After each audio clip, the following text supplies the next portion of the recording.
কাশ্মীর অঞ্চলটি বিশ্বের সবচেয়ে সামরিকীকৃত এলাকাগুলোর একটি।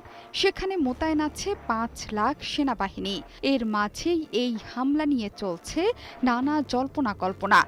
ভারত নিয়ন্ত্রিত কাশ্মীর সবসময়ই নিরাপত্তার ঘেরাটোপে থাকে। অঞ্চলটি পুরোপুরি নিজেদের দাবি করে আসছে ভারত ও পাকিস্তান। এই দুই পরাশক্তিধর প্রতিবেশী দেশ এই অঞ্চল নিয়ে একাধিকবার যুদ্ধেও জড়িয়েছে। কঠোর নিরাপত্তা বলয় থেকেও এতগুলো প্রাণ বাঁচাতে এগিয়ে এলো না কোনো আইনশৃঙ্খলা বাহিনী। এই প্রশ্নই ঘুরপাক খাচ্ছে সাধারণ মানুষ থেকে নেটিজেনদের মনে। কাশ্মীরের জনপ্রিয় পর্যটন কেন্দ্রে এভাবে হামলা চালানোর শক্তি নিয়ে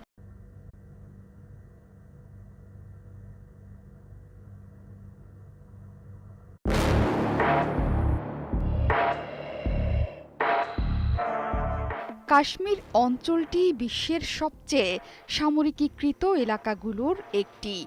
সেখানে মোতায়েন আছে ৫ লাখ সেনাবাহিনী। এর মাঝেই এই হামলা নিয়ে চলছে নানা জল্পনা-কল্পনা। ভারত নিয়ন্ত্রিত কাশ্মীর সবসময়ই নিরাপত্তার ঘেরাটোপে থাকে। অঞ্চলটি পুরোপুরি নিজেদের দাবি করে আসছে ভারত ও পাকিস্তান।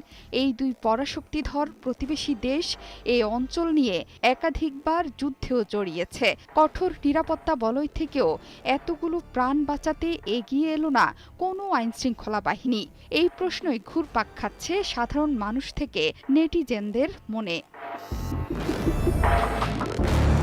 কাশ্মীরের জনপ্রিয় পর্যটন কেন্দ্রে এভাবে হামলা চালানোর শক্তি নিয়ে